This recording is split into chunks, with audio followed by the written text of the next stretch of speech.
speed work should you be doing in a week in training? And is 80-20 a gold standard rule we should all be following? We see this 80-20 rule tossed around that says everybody should do 80% of their runs easy and 20% of them hard. However, this neglects a few things, ladies and gentlemen. One, it neglects how much you're doing. People who are doing less can often tolerate higher intensities or volume of that across the week because they're not doing as much. Where beginners might not tolerate a lot of high intensity stuff and everything's already hard to begin with, so we probably don't need to obsess over that.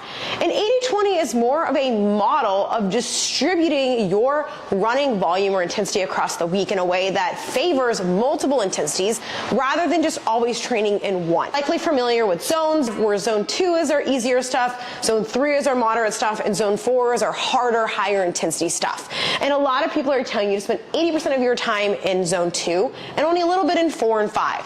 And the reason for that is because there's two traditional models that we see in running that distributes this across the week. So the first one is pyramidal. With pyramidal zone distribution, it's going to be a lot of zone 1 to 2, a little bit of zone 3, and then some zone 4 to 5.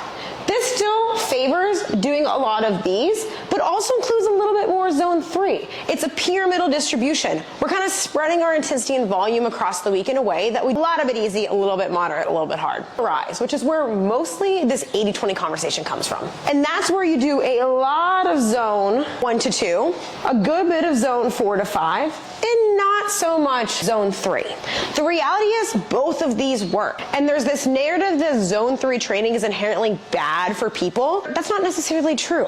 If you are a recreational athlete, someone who isn't really very highly trained, aerobically fit, you're probably going to do a lot of zone 3 training. That's going to be your tempo to threshold level work, steady state intervals, and that's going to help you improve your running fitness. Where people with a higher level of fitness, really good runners, the thing that's making them a better runner is pushing up their VO2 max or their highest and hardest intensity or max running speed that they can do. Where everybody training for things like a half marathon to a marathon, that's going to fall in your zone 3. So we want to make sure we're training moderate efforts and intensities within that training. So which one is the best? It's going to depend on your fitness level, how much you're doing each week, and the goal you have. The thing to take away from this is not that there's a perfect percentage of where to spend your exercise intensity each week, but do a lot of easy training and make sure you do some hard training. How much of that and how hard it is will depend on how much you can handle and the goal at hand. If you want to learn more about zones and how to apply this to your training based off your zones, comment zone help below and I'll send you my free zones calculator and resources on how to get started